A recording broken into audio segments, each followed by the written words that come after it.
Hello and welcome to the Elmwood Cemetery, located on Elmwood Drive in Moncton. This was incorporated in 1856 as the Moncton Rural Cemetery. Now, calling it a rural cemetery there were two reasons behind that. One, it wasn't in the Moncton downtown core. In fact, it wasn't even in Moncton proper. It was on the outskirts.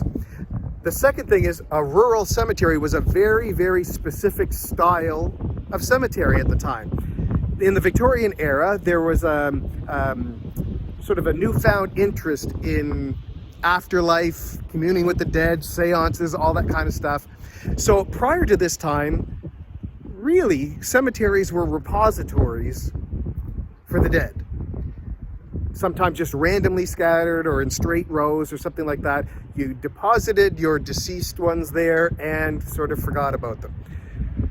In the Victorian era, there was this push to sort of commune and to visit and have chats with your relatives and such. So what you end up with in this design is a pastoral kind of layout with pathways and rolling hills and good landscaping and things like that to make it a place where you could sit on an afternoon and enjoy the scenery and nature while communing and remembering the dead. So this was actually a very specific style that started in the UK, made its way to New England, and like all things New England, made its way to the Maritimes. So what's really cool is you do see all those rolling hills and the pathways, but there was a social aspect to this as well. What you see on the tops of all the hills are, the Sumner Vault and things like that. There's the Oliver Jones Vault built into the side of a mound. Prominence and money got you a better placement.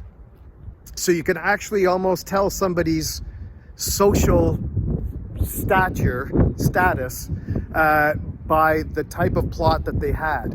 And what's also interesting about this is the Free Meeting House Cemetery was one of the more prominent cemeteries at the time, but it was a traditional cemetery. So what you end up, lore is that people would buy, prominent citizens would buy plots of land, family plots, but Uncle Joe is still buried over at the Free Meeting House, so they actually moved the stones over, just the stones, to be part of the family plot.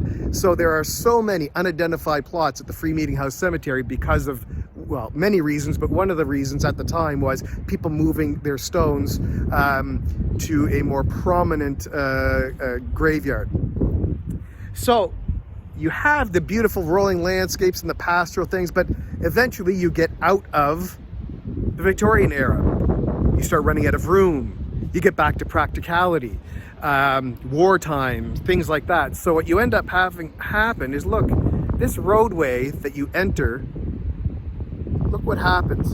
You can chronologically make a division between the pastoral and then back to normal. We're back to straight lines again.